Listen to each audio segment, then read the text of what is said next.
오늘 우리에게 주신 하나님의 말씀은 이사야 55장 1절에서 9절 말씀입니다.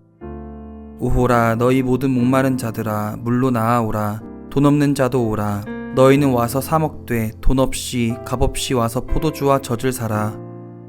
너희가 어찌하여 양식이 아닌 것을 위하여 은을 달아주며 배부르게 하지 못할 것을 위하여 수고하느냐. 내게 듣고 들을지어다. 그리하면 너희가 좋은 것을 먹을 것이며 너희 자신들이 기름진 것으로 즐거움을 얻으리라. 너희는 귀를 기울이고 내게로 나와 들으라. 그리하면 너희의 영혼이 살리라. 내가 너희를 위하여 영원한 언약을 맺으리니 곧 다윗에게 허락한 확실한 은혜이니라. 보라 내가 그를 만민에게 증인으로 세웠고 만민의 인도자와 명령자로 삼았나니 보라 내가 알지 못하는 나라를 내가 부를 것이며 너를 알지 못하는 나라가 내게로 달려올 것은 여호와 내 하나님 곧 이스라엘의 거룩하신 이로 말미암음이니라. 이는 그가 너를 영화롭게 하였느니라. 너희는 여호와를 만날 만한 때에 찾으라. 가까이 계실 때에 그를 부르라. 악인은 그의 길을 불의한 자는 그의 생각을 버리고 여호와께로 돌아오라. 그리하면 그가 긍휼히 여기시리라. 우리 하나님께로 돌아오라. 그가 너그럽게 용서하시리라. 이는 내 생각이 너희의 생각과 다르며 내 길은 너희의 길과 다름이니라. 여호와의 말씀이니라. 이는 하늘이 땅보다 높음같이 내 길은 너희의 길보다 높으며 내 생각은 너희의 생각보다 높음이니라.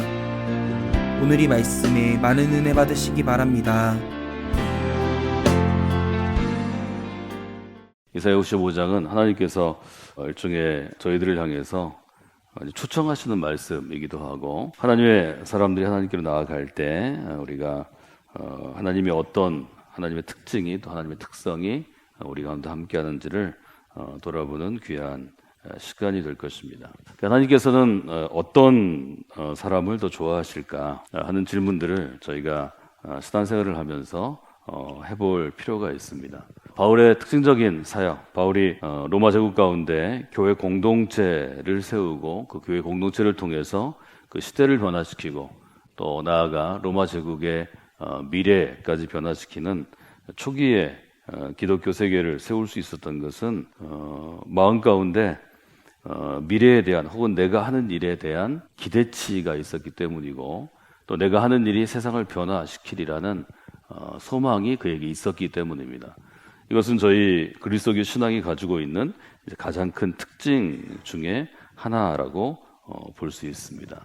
그래서 유대교의 핵심 인물인 바울이 이방인의 사도가 되어서 교회 공동체를 통해서 세상을 변화시킬 때에는 그 마음 가운데 우리가 지금 하는 일에 대해서 또 우리가 그리스도의 이름으로 행하는 이 사역에 대해서 아주 분명한 변화를 기대했기 때문이죠. 그래서 바울의 창의적인 사역들을 나눌 때 첫 번째로 우리가 꼽은 단어는 curiosity라는 단어였습니다.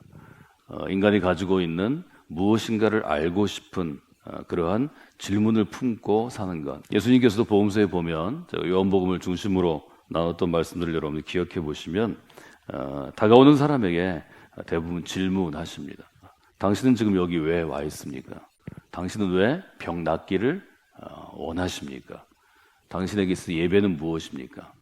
질문을 통해서 왜 하나님께로 사람이 나가야 하는지, 혹은 하나님이 주시는 규칙대로 율법대로 살아야 하는지, 왜 하나님께 제사해야 되는지를 여러 사람을 통해서, 우리가 아는 니고데모와 같은 유대인 리더를 통해서, 또 사마리아 여인을 통해서, 또 혹은 어떤 병으로 인해서 평생 동안 38일 동안 어떻게 움직일 수 없었던 그런 사람들을 통해서 그냥 뭘 해주시지는 않습니다. 그냥 병이 나으라든지 아니면 구원을 받았다든지 당신이 삶이 자유함을 얻었다든지 이런 선언 이전에 반드시 상태를 물어봅니다. 지금 당신의 상태는 어떠합니까? 당신이 지금 원하는 것은 무엇입니까? 또 당신의 인생은 무엇에 묶여 있습니까? 자기를 돌아보는 거죠. 그래서 저희가 첫날 본 지금 나는 누구입니까? 하는 것은 신앙생활에서 가장 중요한 것이고, 이 질문에 대해서 답할 기회를 주시고 생각할 수 있는 시간을 주시는 것이 저희가 지금 가지고 있는 그리스도교 신앙의 일종의 출발점이 될 수 있습니다. 바울은 스스로에게 이런 질문을 많이 하던 사람이었고, 또 이런 질문을 던지던 랍비였고, 이 질문하고 대답하는 방식은 유대인들이 자기의 자녀들을 교육하는 아주 중요한 방식이었습니다. 바울이 행했던 차이적인 사역들은 개인에게 적용하든지 아니면 공동체에 적용하든지 우리의 삶에 대해서 품고 있는 어떤 질문들, 또 신앙에 대해서 품고 있는 질문들을 품고 삶의 표대, 즉 내가 나아가야 할 방향과 목표점을 딱 정한 다음에는 그 다음은 우리로 일어나 걸어가라고 도전하십니다. 질문을 품은 사람이 삶의 목적을 세우고 바울의 표현으로 하면 표대를 세우고 그 표대를 향하여 쫓아 나아갈 때 중요한 것은 담대함입니다. 그리스도인은 앞이 어떻게 될지 또 미래가 어떻게 변할지 알지 못하지만 이 담대함을 품고 발걸음을 내딛는 것입니다. 이걸 믿음이라고 우리가 이야기합니다. 갈 바를 알지 못하나, 히브리서의 표현 굉장히 정확하죠. 갈 바를 알지 못하지만 내가 지금 어느 길로 가야 될지 그 방향이나 목표점을 처음에는 명확히 알지 못하지만 믿음으로 발걸음을 내어 디디면 하나님께서 그의 발걸음을 인도하여 주시리라 하는 것을 우리가 믿음이라고 부릅니다. 그때는 담대함이 있어야 합니다. 갈 바를 알지 못하지만 내 앞에 무엇이 기다리고 있는지를 내가 명확히 알지 못할 때에도 발걸음을 디뎌야 할 때가 있습니다. 그것이 이스라엘 사람들이 모세와 더불어서 우리가 시나이 광야라고 불리우는 신의 광야의 출애굽의 출발이었고 역사였습니다. 우리가 지금 신앙이 좀 더 어려움을 겪거나 약화되거나 침체되는 이유는 지금 저희는 확실한 것을 하려고 합니다. 지금 우리의 자녀들, 젊은이들이 겪고 있는 가장 큰 문제는 미래가 완전하게 보이는 안전한 길을 택하려고 하는 것입니다. 그러나 세상은 미래를 알 수 없습니다. 그것은 하나님이 감춰놓으신 것입니다. 안전한 길은 없습니다. 이 길이 가야 하는 길이기 때문에 가는 것이고 이 길이 내게 명령하신 즉 부르심의 길이면 가는 것입니다. 여러분 그것이 믿음입니다. 우리가 하나님에게 나아갈 때 중요한 것은 두 가지 태도죠. 용기를 가지고 하나님께서 명하신 길을 가보는 것입니다. 이것을 요즘 용어로 우리가 도전한다 이렇게 표현합니다. curiosity, 질문을 품고 나아가는 것, courage, 담대함, 용기를 가지고 나아가는 것, 그 다음 challenge, 도전하는 것. 바울은 도전하는 그리스도인이었습니다. 근데 담대함이 있어도 아주 담대함을 가지고 강하게 도전해도 우리에게 주어지는 하나님이 가장 중시하시는 것은 우리의 마음의 확신, 믿음의 확신입니다. confidence라는 단어를 저희가 썼습니다. 하나님의 일을 하면서도 주의 일을 하면서도 주님께서 명하신 일을 하면서도 컨피던스가 없는 사람은 매일 흔들립니다. 해야 될까 말아야 될까, 잘 될까 안 될까. 첫째 자기가 괴롭습니다. 대부분 병납니다. 두 번째 옆에 함께 일하는 사람들이 아주 힘들고 어렵습니다. 교회를 개척할 때에도 또 어떤 새로운 사역을 시작할 때에도 그 일을 이끌어가는 영적인 리더십이 믿음을 가지고 본인도 어렵고 힘들지만 주변에 같이 일하는 성도들이나 또 사역자들을 향해서 하나님께서 우리에게 일을 주셨는데 우리가 믿음으로 오늘도 걸어갑시다. 이게 권면할 때 일이 되는 것이지 아침에 일을 시작하는데 우리가 시작은 했지만 일이 잘 됐는지 안 됐는지 모르겠어요. 저는 책임은 안 져요. 한번 해봅시다. 이렇게 하는 것은 처음과 끝이 다르고 결과가 완전히 다른 것입니다. 믿음을 가지라. 이것은 성경에 우리를 향한 가장 큰 도전입니다. 보이지 않아도 지금 볼 수 없지만 믿음을 가져라. 지금 이루어지지 않지만 그래도 믿음을 가져라. 하나님께서 하나님의 때에 이루시리라. 성경의 메시지일 뿐입니다. 그것을 우리의 계획표대로 할 수는 없습니다. 그 믿음을 가지고 나가는 사람에게 하나님께서 두 가지 요구하시는 것은 첫째는 전심을 다해서 하라는 것입니다. 하나님을 섬기는 일, 하나님의 일은 전심을 다해서 해야 합니다. 요즘은 집중의 힘, 그래서 concentration이라는 단어로 대부분 씁니다. 집중할 때 우리가 갖고 있는 규모나 한계보다 훨씬 더 한계를 뛰어넘을 수 있습니다. 그것이 집중의 힘이라는 거죠. 집중한다는 것은 내 마음의 에너지, 또 우리 신앙인들은 우리 영적인 에너지, 또 내가 갖고 있는 돈으로 환산할 수 있는 어떤 재원들, 또 내 주변의 사람들, 즉 자원을 의미하죠.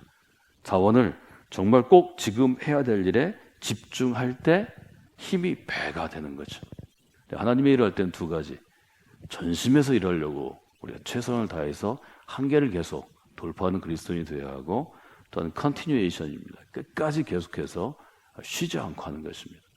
이 두 가지만 있어도 우리의 사역 가운데서, 여러분의 인생 가운데서 굉장히 많은 한계점들을 극복해낼 수 있습니다. 그리고 나서 우리가 해야 될 걸 커미트먼트라고 그러는데요. 커미트먼트 하면 나의 입장에서 나의 것을 드리는 것만 생각하기 쉬운데 커미트먼트는 그게 아니고 내가 정말 죽음에 이르도록 집중해서 신앙생활도 해봤고 끝까지 신앙생활도 해보고 정말 가능하지 않을 것 같은 가운데 도전했는데 이것이 이게 내 재능이야, 이게 내 장점이야, 이게 내 믿음이야 자랑하지 않는 것입니다. 커미트먼트는 우리가 헌신한다 그러면 뭐 집을 팔아서 뭐 내가 직장을 그만두고 이런 것만 생각하기 쉬운데 그거는 헌신의 어린 단계고요, 낮은 단계고 커미트먼트는 모든 일을 한 다음에 고백하는 것입니다. 지금까지 제가 걸어온 길을 돌아와 보니까 하나님께서 이루신 것입니다. 그래서 하나님이 도와주신 것입니다. 하나님께서 내게 베풀어 주신 은혜로 여기까지 온 것입니다. 은혜라는 단어는 우리가 생각한 것보다 훨씬 더 깊이 있는 단어입니다. 하나님께서는 하나님의 은혜 가운데 서는 것을 좋아하십니다. 성경은 가장 하나님의 사랑을 받는 사람으로 하나님의 은혜를 구하는 사람이 등장합니다. 다윗과 같은 인물입니다. 신약에서는 바울과 같은 인물입니다. 다윗은 첫 번째 어떤 사울과 비교해 보면 외모가 너무 떨어지고 영특함도 떨어지고 리더십도 떨어지는 유약한 인물이었습니다. 다윗에게 그의 10대에서 우리가 발견할 수 있는 가장 좋은 점이 있다면 하나님을 아주 사랑한 사람이었고 하나님의 은혜를 매일 구한 사람이었습니다. 사울은 너무 이스라엘의 청년 중에 청년으로 뛰어난 사람이었기 때문에 하나님의 은혜가 필요가 없었습니다. 이미 젊은 시절에 인기 있어서 사무엘이 왕으로 삼을 때 그 마음에 흡족한 사람이었습니다. 아주 잘생겼고 다른 사람보다 머리 하나가 더 클 만큼 기골이 장대했고 리더십이 있었고 나와서 싸움을 이겼습니다. 하나님의 은혜를 별로 필요치 않은 사람이었습니다. 하나님의 은혜는 처음에는 내가 원하는 것을 주는 선물처럼 주어지지만 더 크게 보면 하나님의 은혜는 하나님 앞에 우리가 서 있는 일종의 자세이고 태도입니다. 에베소 2장 8절에 보면 이런 구절이 있어요. 너희가 그 은혜로 인하여 믿음으로 말미암아 구원을 얻었나니 이것은 너희로부터 난 것이 아니요 너희로부터 온 것이 아니요 하나님의 선물이라.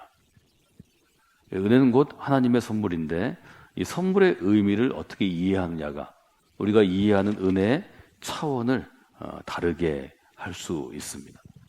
세상이 은혜를 허용하지 않는 것은 우리는 모든 것을 규칙과 법에 의해서 혹은 관습적인 질서에 의해서 운영하는 사회를 이루기를 원하기 때문입니다. 그것을 사실 현대사회에서는 굉장히 합리적이라고 표현하고 아주 시스템이 잘 되어 있다고 표현합니다. 문제는 합리적이고 시스템이 잘 되어 있는 곳에는 은혜가 자리 잡지 못합니다. 하나님의 은혜 강이 흐르는 인생으로 살아가려면 이사야 55장은 적어도 3가지 단어를 기억해야 합니다. 첫째는 찾으라는 것입니다. 하나님의 은혜가 충만한 삶을 살려면 하나님을 찾는 사람이 되어야 합니다. 어린아이가 엄마의 도움이 있어야 살기 때문에 엄마를 애타게 찾는 것처럼 이것은 동물의 세계도 마찬가지죠. 아직 자기가 독립할 수 없고 자기 스스로 먹을 것을 찾을 수 없고 어떤 환경에서 자기를 지킬 수 없는 아이들은 부모를 찾죠. 찾는 것은 여호와 앞에 나아가는 목마른 사슴의 심정으로 찾는 것입니다. 두 번째, 은혜를 아는 사람이 되려면 여호와의 이름을 불러야 합니다. 하나님 저를 도와주세요. 저는 다윗을 그렇게 하나님이 높이 들어 올리시고 쓰신 것에 대해서 참 여러 가지 생각을 많이 합니다. 다윗의 특징 중에 하나는 뭐냐면 하나님의 이름을 많이 부르는 사람이었습니다. 하나님 저를 긍휼히 여기소서, 하나님 제가 감사합니다, 하나님 제가 전심으로 나아갑니다, 하나님 저는 부족하니까 도와주셔야 합니다. 세 번째는 돌아오라는 것입니다. 찾고 불러야 먼저 우리가 잘못했을 때 하나님 앞으로 돌아올 수 있습니다. 이 3가지는 지금 이사야가 우리에게 주는 굉장히 중요한 단어라고 생각합니다. 여러분이 하나님을 찾는 분이 되시고 부르는 분이 되시고 돌아오는 분이 되셔야 합니다. 아이들에게도 아주 어릴 때부터 하나님을 찾도록 훈련하셔야 합니다. 하나님의 이름을 부르도록 훈련하셔야 합니다. 자기 마음대로 길을 가다가 하나님의 길로 돌아오도록 훈련하시고 기도하셔야 합니다. 이렇게 기도할 수 있겠죠. 하나님, 이 아이가 평생도록 하나님을 찾는 그리스도인이 되게 하소서. 하나님의 이름을 부르는 그리스도인이 되게 하소서. 하나님의 길로 돌아오는 그리스도인이 되게 하소서. 이것은 정말로 중요한 이사야의 아주 핵심적인 호소라고 생각합니다. 이처럼 여호와를 찾고 부르고 돌아오는 일은 왜 중요한가요? 7절에 보면 저도 3가지 얘기할 수 있죠. 첫 번째는 찾고 부르고 돌아오려고 노력하는 사람에게 돌아올 기회가 주어집니다. 하나님 앞에 설 기회가 주어진다는 거죠. 하나님은 돌아오는 사람에게 어떻게 하시냐면 긍휼하게 여겨주십니다. 세 번째는 긍휼하게 여겨주신 다음에 너그럽게 용서해 주십니다. 오늘도 우리는 자기 노력대로 살아가고요. 또 여러분이 더 신실하시면 믿음으로 살아가고 노력할 것입니다. 하나님 보시기에는 모자란 부분이 많고 잘못된 부분이 많을 것입니다. 우리가 살 수 있는 방법은 아주 분명하게 바울이 지적하는 것처럼, 바울이 로마서에서 고백하는 것처럼 하나님의 진노로부터 자유함을 얻고 우리의 죄성으로부터 자유함을 얻고 하나님의 규칙, 율법으로부터 자유함을 얻는 것은 하나님이 은혜 주시는 것입니다. 즉 하나님이 우리를 불쌍히 여기시는 것입니다. 그 긍휼이죠. 그래서 너는 부족하고 연약하지만 오늘 내가 너에게 좋은 하루를 선물하겠다. 이 하나님의 선물을 받는 것이 우리에게 중요합니다. 저는 여러분의 인생이 이 하나님의 은혜의 강이 오늘도 풍성하게 흘러가기를 원합니다. 여러분 매일매일 그렇게 기도하십시오. 하나님, 뭐 긴 인생보다 오늘 하루 제게 주신 누구의 인생의 강 가운데 은혜의 수위가 높아져서 은혜의 강 위로 이 아이를 넘어뜨리는 것들, 어렵게 하는 것들을 순탄하게 갈 수 있기를 원합니다. 은혜의 강 위로 이 아이의 인생의 배를 띄워주소서. 여러분이 기도하시는 것은 가장 중요한 것이고 우리 교회에서 자라나는 어린아이들과 청소년과 청년들 모두를 위해서 그렇게 기도하는 것은 중요한 일입니다. 여러분 기도하실 때 하나님께서 그 일을 이루어 주시리라 믿습니다.